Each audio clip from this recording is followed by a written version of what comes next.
Hello, ladies and gentlemen. Welcome back to game number 2 of Shadow versus Midday.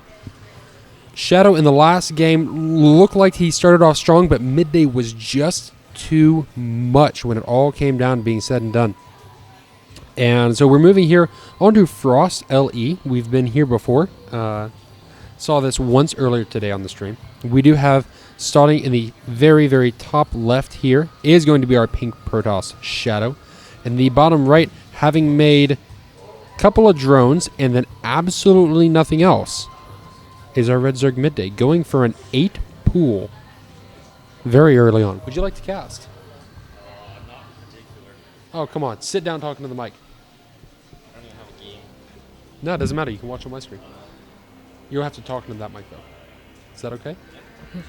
All right. And in fact, we have a surprise guest caster joining us here, Mr. Saravati. Yeah. Who's the king of Edmonton, some might say. You've gone. Have you ever not won a tournament that you've been a part of? At the very early 2011, I believe, I entered a tournament, and I'm pretty sure I got second to someone. I forget who, but that was really early on. I wasn't very good back then. That was back when you were only bottom 200 Grandmaster. Yeah. Only number 197. So, interesting thing. We had Midday start off here with an 8 pool. 8 pool. As a Protoss. Tell me about that. On Frost, 8 pool, it's not a bad idea. A lot of Protoss do go Nexus first. And even if they scout in these positions, for example, the Protoss would always scout Zerg not in time because they are cross-spawn. Right. So if you went Nexus first, Midday would be able to cancel the Nexus, kill the pylon and forge on the low ground, force the pylon in the main mineral line of Shadow, and he'd get a nice little lead. But unfortunately, I think Shadow is doing a gate expand, although it's very different in the way that he's actually expanding on the low ground. Yeah, it's rather interesting. Also, canceling the Vespene Geyser right at the end. Like, that was actually pretty close to finishing. Yeah. And I think it's because he scouted the Zerglings. Oh, okay. Yeah. And then he did a full wall, yeah. Yeah. So right here, it's still really sketchy. If that gateway was in his main, he'd be in a very, very, very good spot. But right now, I think he's still going to lose everything on the low ground unless he pulls probes. But even then, it'll come out to at least an even game. It depends on the micro of the players. Alrighty. So just, for some reason, I can't get the vision of only one player. Interesting that he pulled off of... Oh, he wants us to try to get these canceled, I guess.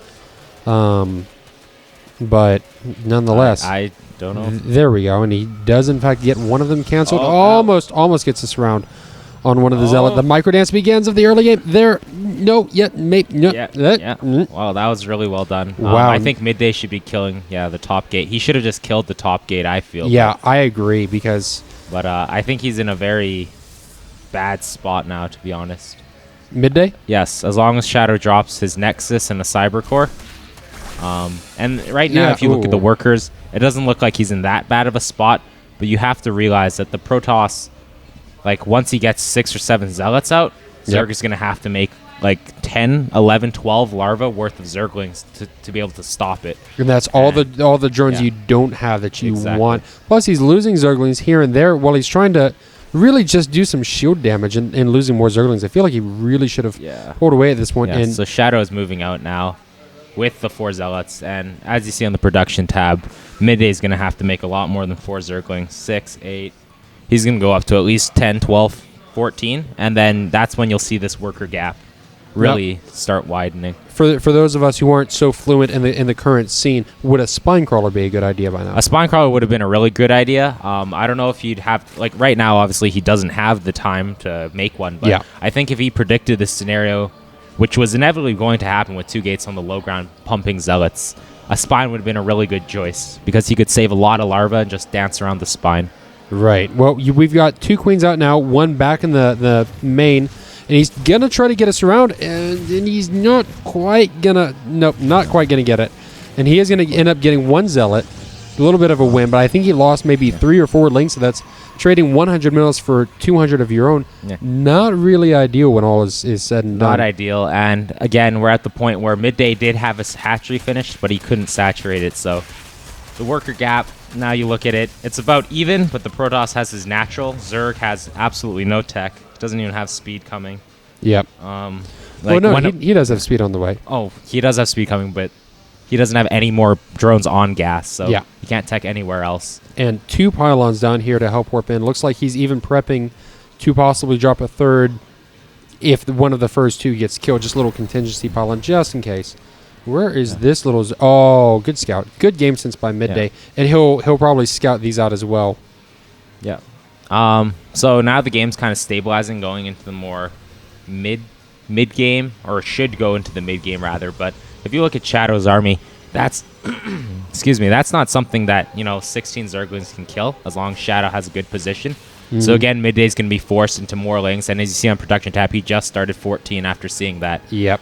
And again, if you look at the workers, he's going to be even on workers, even on bases versus Protoss, with no tech coming. So I'd still say, it's not a spot where Zerg wants to be at all. And whenever he expands to a third, Shadow's going to know exactly about it. So I think Shadow right now, I don't think he has a mothership core on the map. Does he? He does. And it should have enough energy for recall real soon. So I'd really like to see Shadow push out on the map with this little army, force another 20 Zerglings, because that's the only tech midday actually has, and then just recall home when he's done. Yep. Well, it looks like he won't even have to go too far. The Zerglings have practically come to his door. And actually, midday did expand up to the north. Probably a safer call with the pylons there. I do like that he's keeping up on his creep spread. That's something that we saw from other Zergs earlier that really weren't that great about it. Yeah. But I mean, it's the 4th resource. If larvae are the 3rd resource, then absolutely creep is the 4th. Creep is definitely underrated. I think now he's moving out. Shadow should realize that his army can crush that and move out and force some more units out. Because midday he just surpassed the Protoss in workers, and his 3rd just finished. So until he gets his 3rd queen up, which is in production, it's still going to be production-wise 2 base versus 2 base, even economy. I think Shadow still has a small edge, but if he doesn't push out and attempt to do something with this little advantage he has, Zerg can definitely jump back in with another round of drones. Yeah, he is going Void Rays. He's got some Phoenix coming out as well, maybe anticipating the Muta that I don't know if you caught the last game, but it was Muta City by midday. He must have gotten up to 30 Mutas, and it was destroying Shadow. And then on top of that, he also had a slew of Hydras that he was able to just lock in the game with it, and it wasn't even close. A little supply block going there for midday as he waits for 4 Overlords to pop. But I think Shadow trying to predict the Mutas ahead of time, going with the Phoenix that are out on the field. Oh, and this Void Ray. Oh, that's completely free if he can keep it going. But still, now the entirety of Stargate tech is revealed. Indeed. I think if midday drops a spine at each base, he actually is recovered in this game and brought it back to even footing. But if he does manage to take damage from this Stargate tech that he's already scouted... Oh, there's a huge Zealot warping, actually. There's where all his warpings huge Zealot warping going and in. This is going to do an insane amount of damage. Yeah, I mean, what is... Oh, and good... Okay, so no canceling on the Baneling Nest, which would have been a fear. Little this play going for midday. This actually could be game-ending damage. I mean... Yeah. Meanwhile, we've also got... The Void Ray is going to go down, and it's actually not even going to do... Okay, the lift there. If he hadn't injected, he may have actually gotten it, but... Looking at the loss, the army loss, midday is not too far behind. And the Void Ray was killed. There's no Void Ray on the map. I think Shadow would have won the game if he somehow spent all his money, because he's banking 1,500 minerals. If he has 15 Zealots with his army right now, I will guarantee you that the Zerg would not win this fight. That'd be like a Zealot to a Zergling. That doesn't go well for Zerg. No, and now with the Sentry gone as well, some force fields did go down, but now the Zerglings are too numerous as the macro just hasn't gotten to quite be enough. He is spending it, but it looks like he's he's adding 6 gates now. He realizes midway through the fight he didn't have enough production, so I think right now Midday's actually ahead, but that's mainly just because although he had an amazing opening, Shadow couldn't, couldn't capitalize on it. Couldn't capitalize. He couldn't kick up his macro. Instead of those 6 gates, if he had 4 gates a bit earlier and spent all his money, and had 10, 12 extra Zealots with that army, midday only has Zerglings. Like if he has no other tech structures, and when you're at about 20 Zealots, any amount of Zerglings that aren't, 3-3 with every upgrade versus like 1-1. Yeah. And, the Zealots are going to win, so. And we do have more Void Rays are coming out. I feel like also that could have been a possibility, is that he could have just, instead of going for the Phoenix, pumped for more Void Rays to come out. And Mothership Core kind of... Yeah, full energy Mothership Core also went down. He could have recalled his army at any point in that fight too, but... and now the Infestation Pit, Midday does not want to go. He's going for Ultras. Yeah. He's getting the melee upgrade. He's going up to the Hive Tech. I'd really like to see Midday upgrading the armor, because that's one of the main selling features of the Ultra. It's the fact that it can get up to 5 or 6 armor depending on your upgrades. And when it gets to that point, that's when the gateway units do like no damage. The Stalker already does relatively low amounts of damage. The Zealot attacks twice, so its damage gets mitigated twice. Yep. The Sentry just tickles, so the strength of the Ultra comes from the fact that Force Fields can't stop it, and gateway units are completely useless. And I don't think, right now Shadow drops 2 Robos, so, he might have time to get some Immortals out, but if Midday gets his upgrades going and gets some Infestors and Ultras out, I think Shadow's in a lot of trouble. I think one of the big things is Shadow is still going for that Phoenix play. And right now, Phoenix are just doing him nothing. These Void Rays are good, and if he had far more Void Rays, that'd be all the better. But like you said, right now they're doing 10 damage per shot, and they attack on a 0.5, so they're hitting twice every second. But that means that twice a second, they're getting like 6 armor to reduce the damage that they're doing. It's just... Yeah, and that's one of the big misconceptions. I know a lot of people say... I've actually had a lot of my Grandmaster friends tell me, like, we were spectating a game, and it was a PvZ, and the Zerg went Ultras, and the other Zergs just said, oh, if you're Protoss, just make Void Rays, If you have well-upgraded Ultras and not well-upgraded Void Rays... Yep. Your Void Rays don't kill Ultras very quick. So. Oh, and man, he does not want any of these Spore Crawlers to happen. Canceling those right away. Maybe a bit of a waste. I mean, you are going to get a Queen, and you are going to get a Hatchery. But now you're Midday is completely alerted to the presence of all of the Void Rays, and he knows that he has probably about 30 seconds from here on out of no extreme Void Ray damage. I don't think Midday knows about this group heading down, and this is actually looking to be, wow, quite the build-up. Oh, now he is alerted to it. So he needs to be moving his army. Yeah, here it comes. His Ultra Den and Adrenal Glands, though, both are not finished. So it's going to be 2-2 Zerglings against 1-0 Protoss units, which means the Zerglings will have an edge. They'll definitely be cost-efficient, but if there's enough force fields out on the map, the Zerglings might... do no damage at all. Yep. Oh, some good fungals landing there, helping to do some damage against the Phoenixes, but not against any of the Void Rays. And Shadow wants to move in. Some more fungals kind of coming in, hitting a few of the gateway units. Look for lifts onto the... Oh, now it's... No. They can't lift the Infestors now. All the energy's been spent. The Zerglings are dead thanks to those Zealots. The Infested Terrans not doing a whole lot. Some of the Infestors do manage to burrow, get out of there, but this base is completely forfeit, and Shadow has Midday on the back foot. Behind this, has secured his own third and is starting to saturate it. That was a really nice timing to hit. I don't think he scouted it, but it was just a nice timing in general. He hit right before the Ultras and the Adrenal Glands finished, so there's a lot of money invested for Midday that didn't end up turning into anything. Now there are some Banelings, silly enough, out on the field, and they are not rolling around at all. A couple trying to mine here and there. Ultras are about to pop out, and that's what Midday is waiting for. He's waiting for just...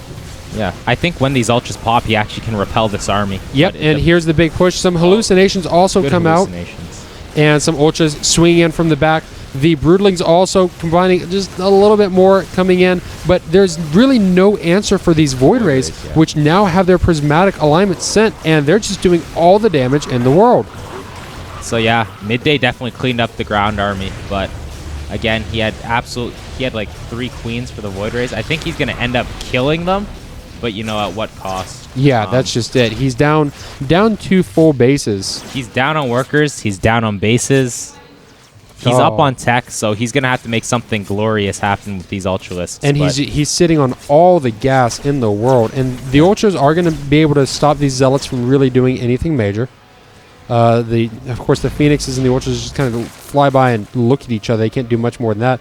But we're looking at 5 Infestors, 3 Ultras, and a worker deficit for midday.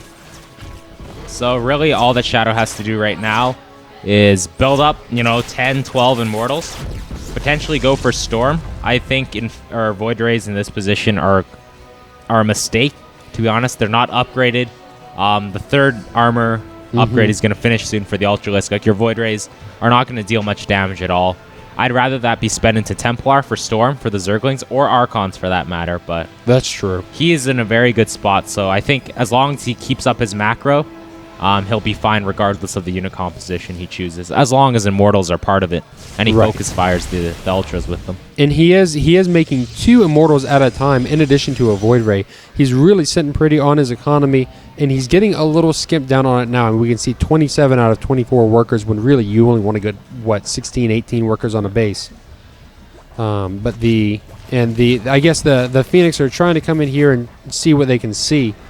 Not much more to it than that, but midday he's still getting his natural up, and he's not expanded to any possible 4th. I mean, he had a 4th here before it got taken out, and he hasn't had the minerals to drop another hatchery because of the need for recreating his army before something comes up.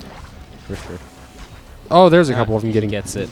To be honest, I think this isn't so much a win for midday as it is a wash. I mean, these Phoenix won't do anything in the next fight, and they had that Infestor energy, like 4 or 5 fungals, however many used to whiff and catch those 6 now.